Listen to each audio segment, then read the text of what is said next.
how to make a 7-strand Japanese Kumihimo cord using the Loome pom-pom trim guide.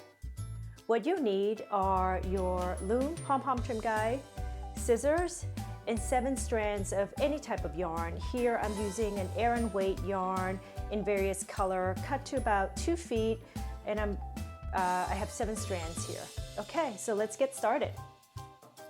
So what you'll do is take your 7 strands of yarn here, and you can use whatever color you like, and you can actually cut it to whatever length you like. In this case, I'm just gonna make a tiny little key chain with it, so this is just gonna be 2 feet. So you're gonna make a knot, simple knot. Pull, you could leave whatever length of tail you like. Make sure you pull it really tight, and what I like to actually do is pull each strand separately to tighten it, and then this way there's no gaps and bumps in your knot here. Okay, so now what I'll do is I'll take this, the end, and I'll strand it through the hole in the middle. Okay, now what you'll do is you'll take each strand and just wedge it into the notches.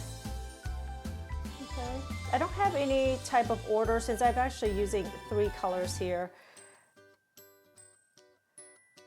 I don't have any type of order that I'm going through. Make sure this is pretty much in the middle, that kind of the center of your knot.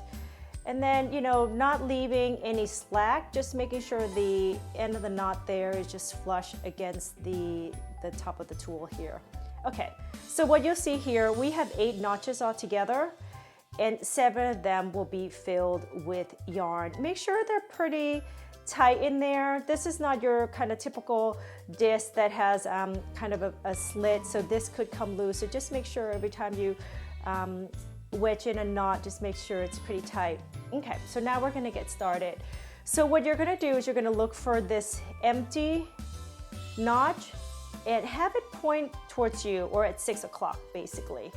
And now what you're gonna do is, this is your 6 o'clock, you're gonna count 2, and the third one here, you're gonna bring it to that empty slot. Now you're gonna turn again. Again, that 6 o'clock is pointing towards you. Count 1, 2. The third one will now come down here. Again, this empty one will always be pointing towards you. 1, 2, the third one. You'll bring it back down here. Turn. Pointing towards you, count 1, 2, 3. Here.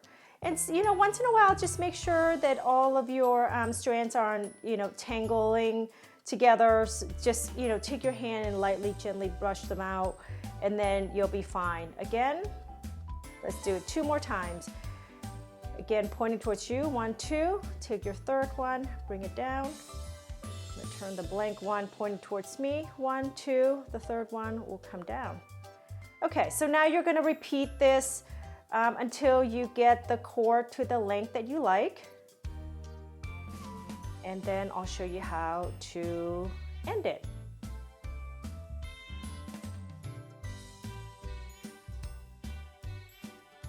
Okay, so now I have one that I've actually done, and you know, it's about 6 inches long. It's so beautiful. I hope you can see this closely.